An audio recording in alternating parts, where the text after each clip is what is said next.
பாண்டியன் ஸ்டோரில் சுகன்யாவுடைய ஆட்டத்தை சுகன்யா ஆரம்பித்த உடனேயே மீனாவுக்கு சுகன்யா மேலே சந்தேகம் ஏற்படுது. அதனால் மீனா சுகன்யாவுடைய உண்மையான முகத்திரையை கிழித்து பாண்டியன் குடும்பத்தை விட்டு சுகன்யாவை சீக்கிரமே வெளியே அனுப்புன்னு நீங்கள் நினச்சிங்க அப்படின்னா மறக்காமல் இந்த வீடியோக்கு லைக் பண்ணிவிட்டு இந்த வீடியோவை ஃபுல்லாக பாருங்கள். எல்லோரும் வீட்டில் உட்காந்து ஒன்றா பேசிகிட்டு இருக்கும்போது இங்கே பாண்டியன் கேட்குறாரு அரசிக்கிட்ட, என்னம்மா அரசி படிப்பெலாம் எப்படி போயிட்டுருக்கு, நீ படிக்கிறியா இல்லையா அப்படின்னு கேட்க கோமதி ஒன்று, என்னங்க நீங்களாச்சும் கேட்டிங்களே, அவள் இப்போலாம் ஒழுங்காக படிக்கிறதே இல்லைங்க, எப்போ பார்த்தாலும் ஃபோனு கையுமா தான் இருக்கா, ஃபோன் நோண்டிக்கிட்டே இருக்கா. இன்னைக்கு கூட பார்க்குறேன் ஜன்னல்கிட்ட ரொம்ப சின்சியராக ஃபோன் பேசிகிட்டு இருக்கா. யார்கிட்ட பேசுன்னு கேட்டால் படிப்பு விஷயமா ஃப்ரெண்ட்டு பேசுன்னு சொல்கிறா. எனக்கு என்னமோ இவன் மேலே கொஞ்சம் சந்தேகமாக தாங்க இருக்குது. உடனே சுகன்யா சொல்கிறாங்க, என்ன தாச்சி அரசி மேலே போய் சந்தேகப்படுறீங்க, அரசி நல்ல பொண்ணு, நீங்கள் நினைக்கிற மாதிரி தான் நானும் பார்த்தேன் 2 வாட்டி. என்ன இது அரசி ஏதோ பண்ணிகிட்டே இருக்காளே அப்படின்னு. அப்போ தான் தெரிஞ்சது அரசி உண்மையாகவே அவள் ஃப்ரெண்டுக்கிட்டலாம் கேட்டு படிச்சுக்கிட்டு தான் தாச்சிருக்கா. நானும் பார்த்துட்டேன் தாச்சி. நீங்கள் அதனால் அரசி மேலே சந்தேகம்லாம் பட வேணாம்.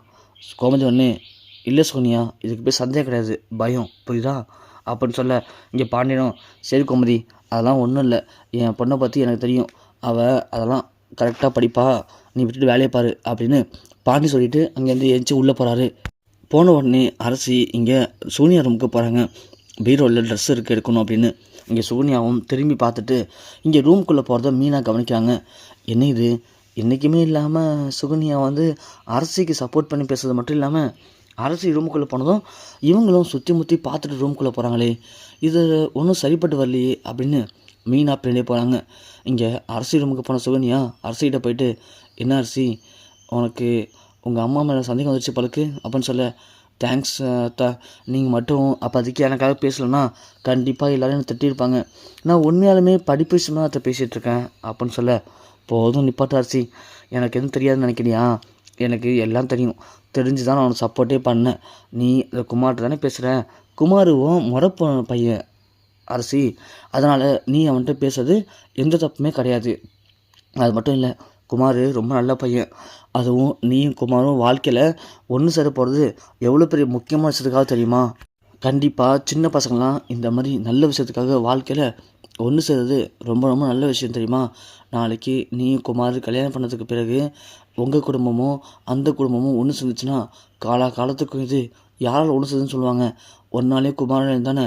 அப்படி இருக்கும்போது நீ பண்ண போகிறது எவ்வளோ பெரிய நல்ல விஷயம் தெரியுமா அரசி. அதனால் நீ ஒன்றும் பயப்படாத, உனக்கு துணைக்கு இந்த அத்தை எப்போதுமே நான் கூட இருப்பேன். ஏன்னா நீ பண்ணுறது சரியான விஷயம் தான், கரெக்டான விஷயம், அதனால் நீ ஒன்றும் பயப்பட வேணாம் அப்படின்னு சொல்ல, மீனா டக்குன்னு கதை திறக்கிறாங்க. திறந்ததும் இங்கே மீனா பார்த்த சுகன்யா டக்குன்னு பயந்து போய் இங்கே சும்மா ட்ரெஸ்ஸை பற்றி பேசுகிற மாதிரி பேசுகிறாங்க. மீனாவுக்கு சந்தேகம் வந்துடுச்சு. உடனே இங்கே நம்ம சுகன்யா சொல்கிறாங்க, அரசி மீனா ஏதோ கேட்டுட்டு போயிருக்கா, இருந்தாலும் அவளுக்கு எதுவும் கேட்டிருக்காது, நீ கொஞ்சம் ஜாக்கிரதையாகவே இரு, புரியுதா, யார்கிட்டையும் பற்றி சொல்லி பேசி மாட்டிக்காத, உனக்கு ஏதாவது டவுட்டு ஏதாவது சந்தேகம் இருந்துச்சுன்னா அத்தை கேளு, அத்தை சொல்கிறேன், இதை பற்றி வீட்டில் வேறு யார்கிட்டையும் பேசிக்க வேணாம், புரியுதா. சரிங்க அத்தை அப்படின்னு சொல்லிட்டு அரசு வெளியே போயிடறாங்க. வெளியே போகணும் சூனியை யோசிக்கிறாங்க. மீனா அவரால் கேட்டிருப்பாளோ, மீனா கேட்டிருந்தா என்ன பண்ணுவா, மீனா போயிட்டு அவருடைய புருஷன் சொல்லுவா, அவன் புருஷனால் யார்கிட்டையும் சொல்ல முடியாது, ஆனால் இந்த வீட்டில் மீனா தானே எல்லாருக்கும் பயங்கர க்ளோஸு, ஒருவேளை அந்த பாண்டியன்ட்டி சொல்லிட்டாருன்னா ஆஹா நாமளே அவசரப்பட்டு மாட்டிக்கிட்டோமோ, இருக்காது. ஆனால் மீனா யார்கிட்ட வேணும்னு சொல்லட்டும், கண்டிப்பாக அது எல்லாத்தையும் சமாளிக்கணும், சமாளித்து எப்படியாவது அந்த குமாருக்கு அரசியை கல்யாணம் பண்ணி வச்சாதான் நாம் எதிர்பார்த்த மாதிரி அந்த குடும்பத்துக்கு இந்த குடும்பத்துக்குமான பகை இன்னும் அதிகமாகும். அப்புறம் அந்த குடும்பத்தில் இருக்கவங்களாம் பாண்டியனை எப்படியாவது அசிங்கப்படுத்த ஆரம்பிச்சிடுவாங்க. நாம் நினச்ச மாதிரி நாம் அந்த சத்தியவேல் மாமாட்ட சொல்லி நமக்குன்னு ஒரு பங்கு சொத்து வாங்கிட்டு சந்தோஷமாக இருக்கலாம் அப்படின்னு இங்கே சூனியா முடிவு பண்ணி வெளியே போகிறாங்க. வெளியே போகிற சூனியா எட்டி முட்டி பார்க்குறாங்க. பார்த்துட்டு வெளில போகிறத இங்கே மீனா நோட் பண்ணுறாங்க. மீனாவுக்கு சந்தேகம் அதிகமாகுது. இங்கே சூனியா வெளியே போனதுக்கு அப்புறமா மீனா போயிட்டு அரசிகிட்ட பேசுகிறாங்க. அரசி 2 பேரும் உள்ளே என்ன பேசுனீங்க அப்படின்னு கேட்க, ஒன்றில் அண்ணி சும்மா தான் பேசினாங்க அத்தை இல்லை அரசி, எனக்கு என்னமோ நீ பண்ணுறது தப்புன்னு தோணுது, நீ ஏதோ தப்பு பண்ணுற, அது எனக்கு நல்லாவே புரியுது. ஆனால் அரசி ஒன்று மட்டும் புரிஞ்சுக்கோ, இந்த வீட்டில் மாமாவுக்கு தெரியாமல் நாம் எதுவுமே பண்ண முடியாது, அப்படி தெரிஞ்சால் மாமா என்ன பண்ணுவார் அப்படிங்கிறது உனக்கும் தெரியும். அது மட்டும் இல்லை, இந்த வீட்டிலேயே உங்கள் அப்பா அதிகமாக நம்பிக்கை வச்சுருக்கிறது உன் மேலே தான். ஸோ அந்த நம்பிக்கையை நீ காப்பாற்றணும்னு நான் எதிர்பார்க்குறேன். அதை விட்டுட்டு நீ ஏதாவது தப்பான விஷயத்த பண்ணி பிரச்சனை இழுத்துக்காத. உனக்கு ஏதாவது ஒன்று தோணுச்சுன்னா அதை என்கிட்ட கேளு. கண்டிப்பாக அது சரிப்பட்டு வருமா வராதான்னு நான் சொல்கிறேன். ஆனால் நீ மற்றவங்க பேச்சை கேட்டு சரி அப்படின்னு நினச்சி ஏதாவது பண்ணி பிரச்சனையில் மாட்டிக்காத. எதாக இருந்தாலும் பிரச்சனை ஆரம்பிக்கிறதுக்கு முன்னாடி பல வாட்டி யோசிக்கலாம், பேசலாம். ஆனால் பிரச்சனை ஆனதுக்கப்புறம் அதை பற்றி பேசுறது வேஸ்ட்டு அரசி. ஐயோ அண்ணி, அதெல்லாம் ஒன்றுமே இல்லை அண்ணி. சரி அரசி, நீ போ அப்படின்னு இங்கே மீனா அனுப்பிச்சிடுறாங்க. அடுத்த கொஞ்ச நேரத்தில் இங்கே மீனாவும் கிளம்பி வேலைக்கு போகிறாங்க, அரசியும் காலேஜ் போயிறாங்க. இங்கே சுகன்யா குமாரை கூப்பிட்டு கொஞ்சம் அலர்ட் பண்ணுறான். இது மாதிரி வீட்டில் கோமதிக்கு மீனாக்கெலாம் அரசி மேலே கொஞ்சம் சந்தேகம் இருக்குது. ஏன்னா அவள் அடிக்கடி ஃபோன் பேசுகிறா அப்படின்னு. நீ என்ன பண்ணுற, இனிமேல் ஃபோனில் பேசுகிறத கொஞ்சம் அவாய்ட் பண்ணு. டெய்லியும் அவளை கூப்பிடு, எங்கேயாவது கோயில் அப்படி இப்படி அழைச்சிட்டு போய் சீக்கிரமே உன் காதலை இம்ப்ரூவ் பண்ணுற வழியை பாரு. அப்போ தான் அவளை கல்யாணம் பண்ண முடியும், புரியுதா குமார்? சரி சத்தி அப்படின்னு இங்கே குமார் சொல்கிறான். இங்கே போயிட்டு மீனா வேலை முடிச்சுட்டு வந்துடுறாங்க. அரசி காலேஜை முடிச்சுட்டு வந்துட்டு இங்கே படிச்சுட்ருக்காங்க. அப்போது உடனே கோமை சொல்கிறாங்க, அரசி ஒரு சாப்பிட கூப்பிட்டால, வந்ததுலேருந்து சாப்பிடவும் இல்லை, என்ன தான் பண்ணுற நீ இப்போது? அம்மா படிச்சிட்ருக்கம்மா. ஆமாம், இதையே சொல்ல ஆகும்னா போயிட்டு குளிச்சுட்டு வா, வந்து சாப்பிடு போ அப்படின்னு இங்கே கோமதி அரசியை அனுப்பிடுறாங்க. அரசியும் போய் ஃபோனை சார்ஜ் போட்டு குளிக்கலான்ட்டு போகிறாங்க. பார்த்தா இந்த ரூமில் சூன்யா குளிச்சுட்ருக்காங்க. உடனே அரசி திரும்ப ஹாலுக்கே வராங்க. உடனே கோமதி, என்னடி குளின்னு அனுப்பிச்சுட்டா திரும்ப வந்துட்ட? அம்மா, அத்தை குளிச்சுட்ருக்காங்கம்மா.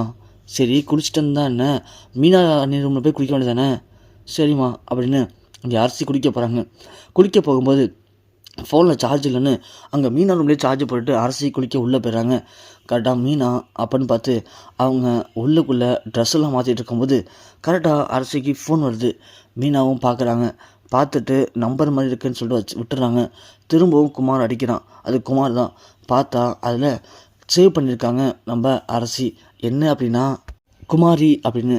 என்ன குமாரின்னு பேர் வருது, திரும்ப ஃபோன் வந்துட்டு இருக்கு அப்படின்னு மீனா பார்க்குறாங்க. 2 வாட்டி கட்டாயி 3ஆவது வாட்டி ஃபோன் வரும்போது இங்கே மீனா உடனே ஃபோனை அட்டன் பண்ணுறாங்க. அட்டன் பண்ணவும் இங்கே குமார் உடனே, அரசி செல்லம் என்ன பண்ணுறீங்க, ஏன் ஃபோன் அடிச்சா எடுக்க மாட்டீங்க? ஓ, காலையில் சுகுண சக்தி சொன்னாங்க, இது மாதிரி அடிக்கடி ஃபோன் பண்ணாத, வீட்டில் இருக்கவங்களாம் சந்தேகம் வந்துடுச்சு, அரசி மாட்டிப்பா அப்படின்னு, அதனால் ஃபோன் பண்ண எடுக்க மாட்டியா? இங்கே பார், இன்றைக்கி மட்டும் என்கிட்ட பேசு, நாலுலேருந்து நாம் நேர்லேயே பார்த்து மீட் பண்ணலாம். அதுக்கப்புறம் இன்னும் கொஞ்ச நாள் நம்ம கல்யாணம் பண்ணிக்கலாம். அப்புறம் இந்த ஃபோனில் பேசுகிற வேலைலாம் இருக்கவே இருக்காது, புரியுதா?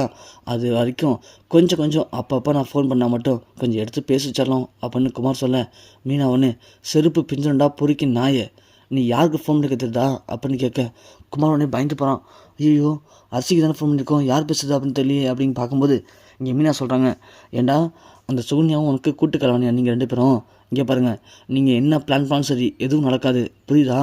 உங்களுக்கு இதுக்கு மேலேயும் மரியாதை வேணும் அப்படின்னு நினச்சிங்கன்னா ஒழுங்கு மரியாதையாக இன்னொரு வாட்டி அரசு பின்னாடி வராத. அப்படி வந்தேன்னு வச்சுக்கைய அப்புறம் செருப்பு பிஞ்சிடும் உனக்கு அப்படின்னு மீனா ஃபோனை கட் பண்ணிடுறாங்க. கட் பண்ண மீனா இங்கே செம்ம ஆத்திரமாக நிற்க கரெக்டாக அரசியை போய் குடிச்சிட்டு வராங்க. கோமதியும் அப்போ தான் வராங்க. வரவும் கோமதி, என்ன மீனா என்ன கத்திட்டு இருந்தா, என்னாச்சு அப்படின்னு கேட்க இங்கே மீனா கையில் அரசி ஃபோனுக்கு அதை பார்த்துட்டோம். அரசி, அண்ணி என்னாச்சு அண்ணி அப்படின்னு சொல்லவும் மீனா பலான்னு அரசு வர விட்றாங்க. என்னடி பண்ணிகிட்ருக்க, நீ என்ன பண்ணிகிட்ருக்கங்க அப்படின்னு கேட்க, இல்லை அண்ணி அது வந்து அண்ணி அப்படின்னு சொல்ல, காலெலாம் சொன்னேன் உங்கள் அப்பா அவன் மேலே எந்த அளவுக்கு நம்பிக்கை வச்சுருக்காரு அப்படின்னு. ஆனால் நீனு இந்த போயும் குமார் கூட சேர்ந்து சுற்றிட்டு இருக்கியா? இங்கே பாரு, அவன் நல்லவன் நினைக்கிறியா? இருக்கிறதுலையே கடைஞ்சி எடுத்த 1ஆம் நம்பர் பொறுக்கி அவன் கூட போய் நீ சுற்றுறதை நினைக்கும் போது எவ்வளோ அசிங்கமாக தெரியுமா இருக்குது? அவன் என்ன உன்னை என்ன சொல்லி மயக்கணும்? அவனை மட்டும் நீ கல்யாணம் பண்ணிக்கணும்னு நினச்சேன்னு வச்சுக்கேன், கண்டிப்பாக அவங்க அப்பா உயிரோடு இருக்க மாட்டார். அந்தளவுக்கு மோசமானவன் அவன். நீ ஏன்டி இப்படி முடிவெடுத்த அப்படின்னு இங்கே அரசியை கண்டுபிடித்துட்டாங்க மீனா. உடனே சுகன்யா வந்துடுறாங்க. என்னாச்சு அத்தாச்சி, என்ன சண்டை, ஏன் அரசி அழுதுட்டுருக்கா அப்படின்னு கேட்க, அரசு என்ன காரியம் பண்ணியிருக்கா பாரு அந்த குமாரை போயிட்டு அப்படின்னு சொல்ல, விடுங்க அத்தாச்சி, முறை பையன் அப்படிங்கிற உரிமையில பேசியிருப்பா, அதுக்காக போய் ஏன் சின்ன பொண்ணை அடிக்கிறீங்க, விடுங்க அதெல்லாம் சரியாயிடும். அரசி நீ வா, அரசி நீ ஒன்றும் கவலைப்படாதீங்க வா அப்படின்னு சொல்ல, மீனா வந்து சுகன்யாவை பிடிச்சி தள்ளி விட்றாங்க. இந்தாண்ட வாங்க போல. அத்தை, நான் நேற்று காலையிலே பார்த்தேன், இவங்க வந்து அரசுக்கு சப்போர்ட் பண்ணுறாங்க, குமார காதலி ஒரு தப்பும் இல்லை அப்படின்னு. எனக்கு தெரிஞ்சு அரசு கெட்டு போகிறதுக்கு காரணம் இவங்க தான் அத்தை. இவங்க கொடுக்குற இடத்துல தான் இப்போ அரசி அவங்க கூட பேசிகிட்டு இருக்கா அப்படின்னு சொல்ல, சூர்யா ஒன்று, என்ன இப்படி பேசுறீங்க? அத்தாச்சி, நான் வந்து மொற பையன் தானே அப்புட்னா ஒரு உரிமையில சொன்னேன். பேசட்டுமே அப்படின்னு. மத்தபடி எனக்கு எதுவும் சம்மந்தம் இல்ல. இவங்க தேவையில்லாம என் மேல பழி போடுறாங்க அப்படின்னு சொல்ல, இங்க கோமதி ஒடனே, என்னடி மொற பொண்ணு? என்ன மொற பொண்ணு? இவன் மொற பொண்ணா அவனுக்கு? அவன் எப்படியாப்பட்ட பொறுக்கி தெரியுமா உனக்கு? இங்க பாரு சோனியா, நீ தெரிஞ்சு பண்றியோ தெரியாம பண்றியோ எனக்கு தெரியாது. நீ கம்முன்னு அமைதியா இருந்தானா நல்லது. அத விட்டுட்டு தேவையில்லாம இந்த மாரி வேல பார்த்துட்டேன்னு வச்சுக்கயேன், உங்க மாமாட்ட சொல்லி கழுத்த பிடிச்சு உன்னை இப்பயே வீட்ட விட்டு வெளிய தள்ள சொல்லிடுவேன். பார்த்து கொஞ்சம் சூதானமா நடந்துக்கோ. ஏற்கனவே உனக்கு முதல் கல்யாணம் டிவோர்ஸ்ல முடிஞ்சிருக்கு. இந்த 2வது கல்யாணமாச்சும் ஒழுங்கா இருக்கணும்னு ஆசைப்பட்டனா, வாய மூடிட்டு அமைதியா இந்த வீட்ல இரு. இல்லையா, பொட்டி படுக்க எடுத்துட்டு நீ போயிட்டே இருக்கலாம் அப்படின்னு கோமதி சொல்லிட்டு, மீனாவும் கோமதியும் அங்கேருந்து கிளம்பிறாங்க. உடனே சுகன்யா யோசிக்கிறாங்க. ஓ! என்னை இந்த அளவுக்கு பேசிட்டீங்களா? சரிடி. கண்டிப்பா அரசிய குமாரோட சேர்த்து வச்சு, உங்கள அசிங்கப்படுத்தி, உங்க எல்லாரையும் என் கால்ல விழ வைக்கணும்னா இல்லைன்னு மட்டும் பாருங்கடி அப்படின்னு சுகன்யா மனசுக்குள்ளேயே சபதம் போடுறாங்க.